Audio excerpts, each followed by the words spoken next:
महमूद, तुम समझते क्यों नहीं हो?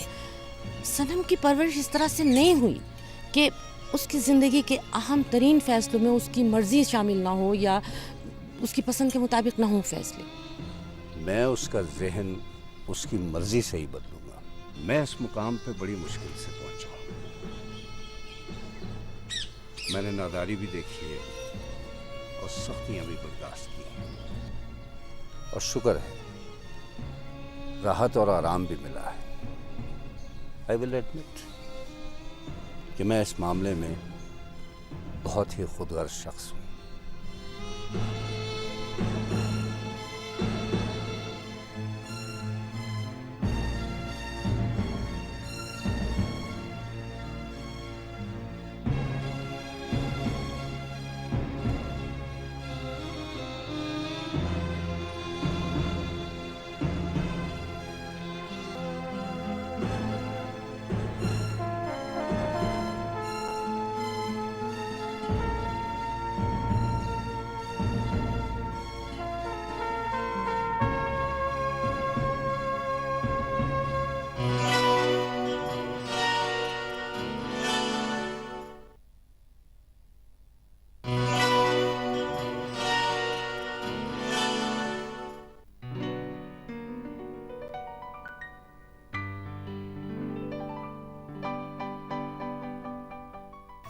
बाबा, दुनिया तक छोड़ सकता हूँ आपके लिए, आप कहें तो देखें।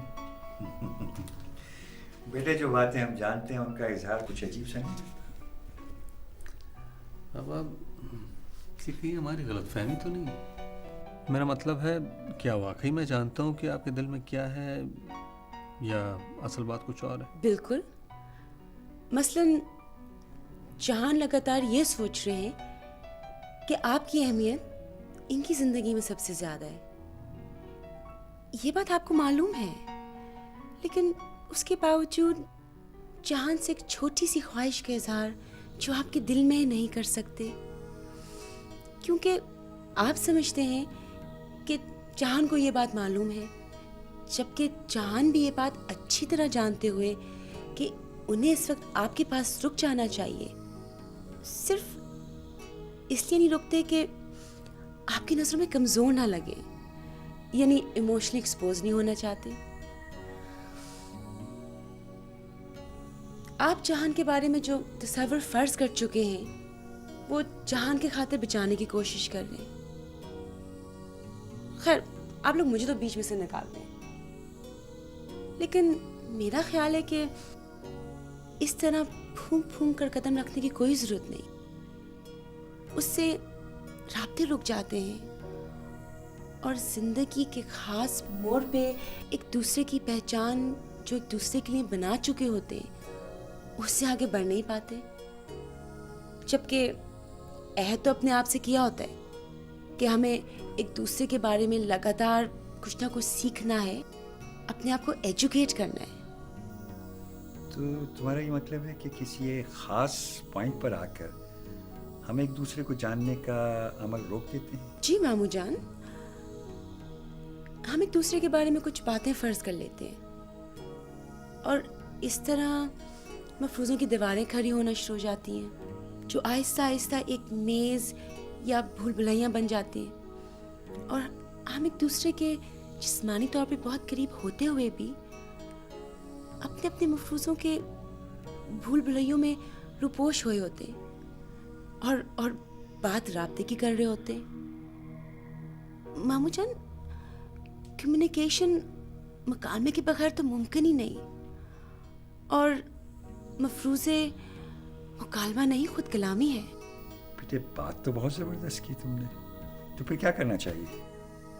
आप लोगों को चाहिए कि दूसरे के बीच ये तकल्लुफ़ छोड़ दें और एक दूसरे के लिए बिल्कुल ट्रांसपेरेंट हो जाए। और मामू जान, आप अपने आप को सुपरमैन समझने के बजाय एक आम आदमी समझ के जहान को कह दे कि जहान बेटा, मुझे इस वक्त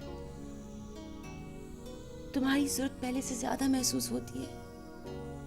मैं अकेला महसूस करता हूँ। मुझे डर लगने लगा है कि शायद मैं नहीं रहूंगा। मामू जान, मुझे आपकी हर लम्हा जरूरत महसूस होती है। मैं आपको बिल्कुल उस तरह वॉच करती हूँ जैसे आप अपने पौधों को देख रहे होते हैं, उनकी रखवाली कर रहे होते हैं, उनसे तस्कीन हासिल कर रहे होते हैं। हाँ बाबा, मेरा नहीं ख्याल कि हमें एक दूसरे को खोना चाहिए। नहीं बेटे, मैं भी नहीं चाहता कि मैं तुम्हारी माँ की तरह इसी तरह इस दुनिया से चला जाऊँ।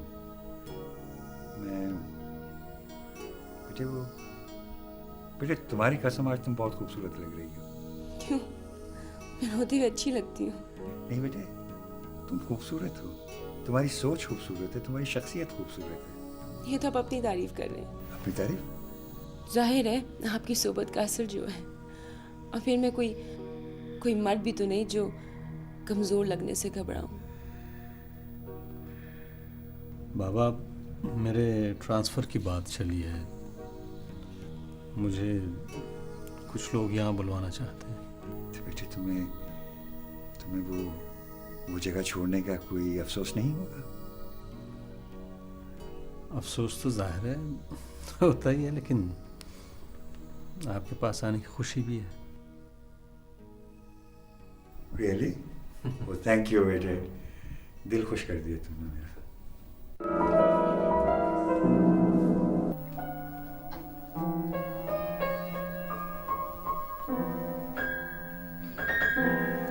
पापा प्लीज स्टॉप, मुझे फोन करना है।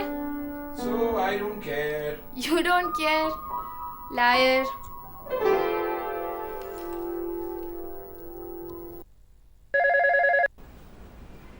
हेलो, साइकुम जी, सनम होंगी? नहीं जी, भी नहीं है अभी। मामू के घर गई होंगी। आप ऐसा करिए तो का मुझे नंबर दे दें। जी ठीक है, थैंक यू। आपने स्टॉप क्यों किया पापा? मैं बिल्कुल ठीक हूँ। पापा से छुप के बात कर रही हूँ आपसे। क्यों नताशा? छुप कर क्यों?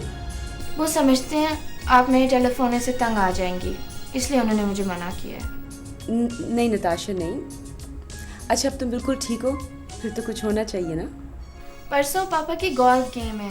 इट्स वेरी इंपॉर्टेंट, बहुत इंपॉर्टेंट है। आप आएंगे मेरे साथ? मैंने तो आपको फैक्ट्री भी दिखानी है। डन?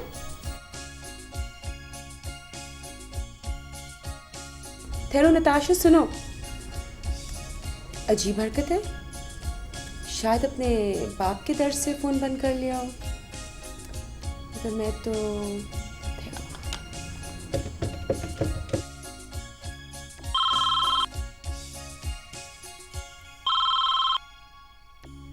सनम बोल रही हूँ। अस्सलाम वालेकुम सलमान साहब। वालेकुम सलाम। बीबी खैरियत है? जी, वो नताशा ने मुझे फ़ोन किया था। अच्छा ये बात है, तो इसने आपको फ़ोन कर ही लिया। सनम बीबी, आई एम वेरी सॉरी। ये बच्ची। सलमान साहब, आप ख्वामा ख्वास लड़की को जानते हैं।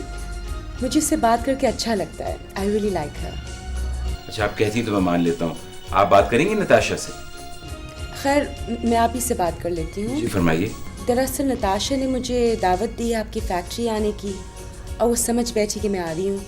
अच्छा, तो आप नहीं आ रही? जी वो सनम बीबी, मैं तो चाहता था कि आपको और आपके कज़न को बुलाऊं फैक्ट्री पे, जहाँ नया प्लांट इंस्टॉल किया दिखाऊं। नहीं, गोल्फ कोर्स आइए आप। अरे मैं तो ऐसी मीडियोकर से प्लेयर हूँ, कोई ख़ास वो नहीं। नहीं, आप गोल्फ कोर्स आइए। नताशा को बुला लूँ मैं? नहीं जी, ठीक है। I'll inform her myself। जी, खुदा हाफिज़।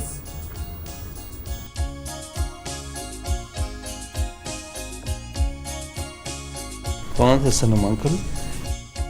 नहीं, नताशा थी। और फिर सलमान साहब, उस लड़की ने तो मेरा नाक में दम कर रखा है। हाँ, सलमान साहब ने हमें फैक्ट्री में आने की दावत दी है।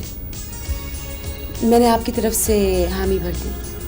ओह सनम, मैं तो नहीं जा सकूँगा, इसलिए कि मुझे वापसी का बंदोबस्त करना है। लेकिन तुम बाबा से मशवरा करके जाना, और प्लीज़ ज़रा एहतियात करो। वरना मुझे ज़रा अजीब सा लगता है, खासा वियर्ड है। जहां ने दूसरी दफा रद्द अमल दिखाया है, सो इट इज सलमान ने। अच्छा एक बात पूछूं? पूछो। खत तो नहीं पढ़ा होगा आपने अब तक? नहीं, अभी तक तो नहीं पढ़ा, इसलिए कि तुम लगातार मेरे सर पे सवार रहती हो और तुम इस खत का जिक्र बार बार करके मुझे खत से खैफ मत करो। और हाँ, एक मिनट ज़रा तुम खुद ही बताओ कि आखिर इस खत में है क्या? ओह गॉड, अगर मैं सामने कह सकती तो खत थोड़ी लिखती मैं। अच्छा आप मुझे बताएं कि मैं आपके बारे में क्या और कितना सोचती हूँ।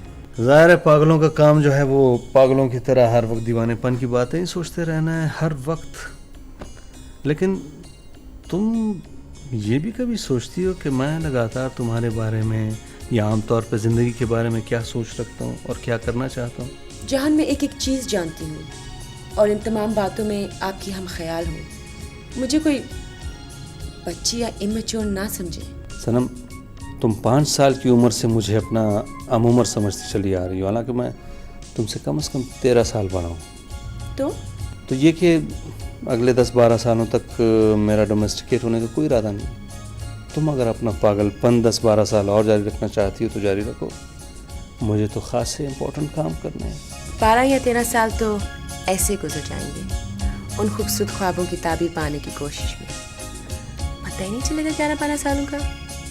और हाँ, मेरा खत जरूर पढ़ लेना। मैं चलती हूँ, शब बखैर। और हाँ, आज से मैं आपको आप नहीं कहूँगी। सनम, तुम्हें मैं नहीं वक्त ही समझाएगा। मैं तुम्हें कैसे समझाऊं कि मैं घर बनाने और बसाने में बिल्कुल दिलचस्पी नहीं रखता। प्लीज़ अपना दिल तोड़े बगैर मेरे बारे में इस तरह सोचना छोड़ दो।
आइए आइए सनम दीदी, आइए आइए।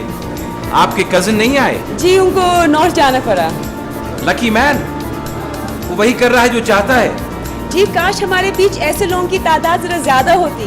हाँ, लेकिन बीबी फिर ऐसे लोग इतने अहम न रहते। नहीं, अच्छी अग्रेसिव मार्केटिंग उन्हें अच्छी खासी अहमियत दिला देती। अरे ऐसे सेल्फलेस लोग मार्केटिंग जैसी इविल चीज के चक्कर में कहाँ फंस गए। आइए आइए, चलिए।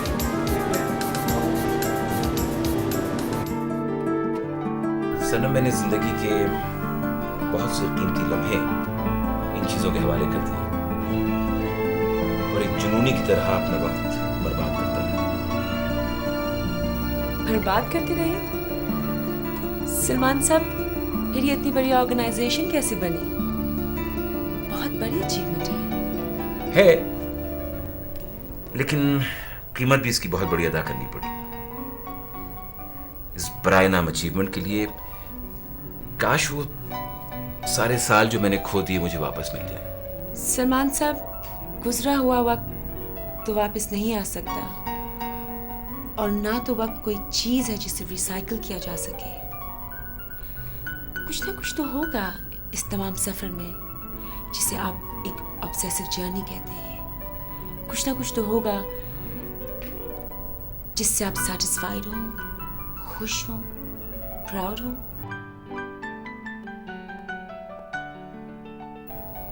है, लेट मी थिंक। ये जरूर है कि खुशी मुझे बहुत मिलती है इस बात से सोचकर कि ये सब कुछ मैंने तन्नो तन्हा अचीव किया। I had nobody to support me, और ये सब कुछ हुआ है 10 सालों के अंदर। खैर छोड़िए, आप लोग अपनी ड्रिंक्स मंगवाइए, मैं चलता हूँ गोल्फ क्लब, और खुदारा देखने ना आइएगा ताकि मैं जरा कॉन्फिडेंस के साथ खेल सकूं। Okay, I will see you later.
भाई 10-15 सालों में इतना कुछ कोई गैर मामूली सलाहियत वाला शख्स ही कर सकता है। हाँ डैडी, लेकिन फिर भी खुश नहीं। उनके पूरे वजूद से उदासी झलकती है।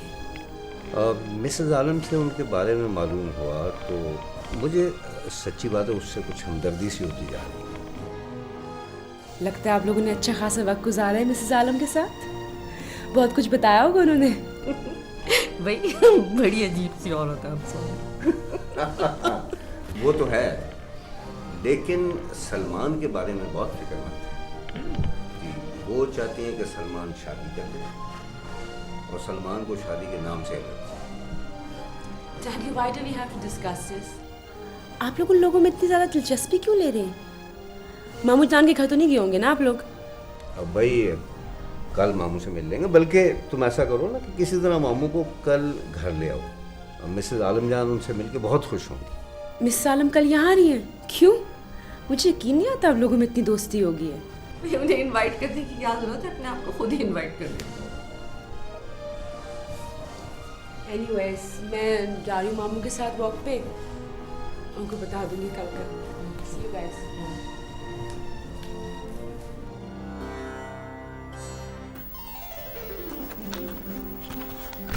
पापा मेरी बात तो सुनिए। हाँ हाँ, किस तरह की डॉक्टर बनोगी तुम? मैं जानवर की डॉक्टर बन जाओ। नहीं नहीं, क्यों? कहीं जानवरों से डर लगता है ना। फिर? Dentist. Dentist? I've got a cavity here.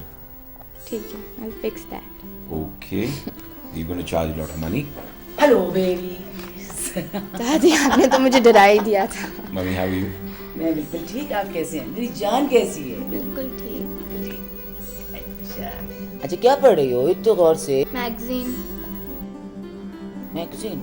और दादू आई है तो मैगजीन पढ़ रही है? अच्छा, बहुत इंटरेस्टिंग है कहानी। अच्छा पढ़ो मेरी जान, पढ़ो। मम्मी खैरियत?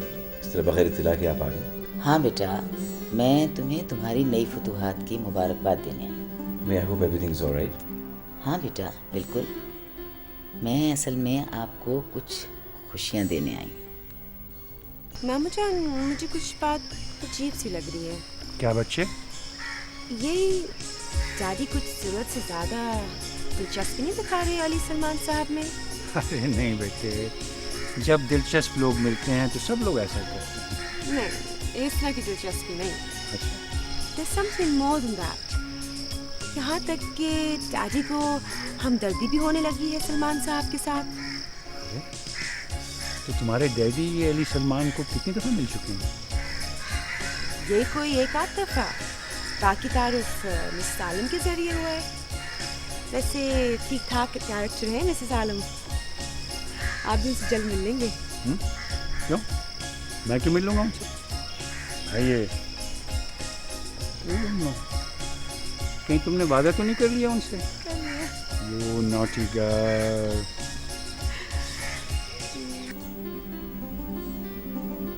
अली, मैं तुम्हारे लिए सनम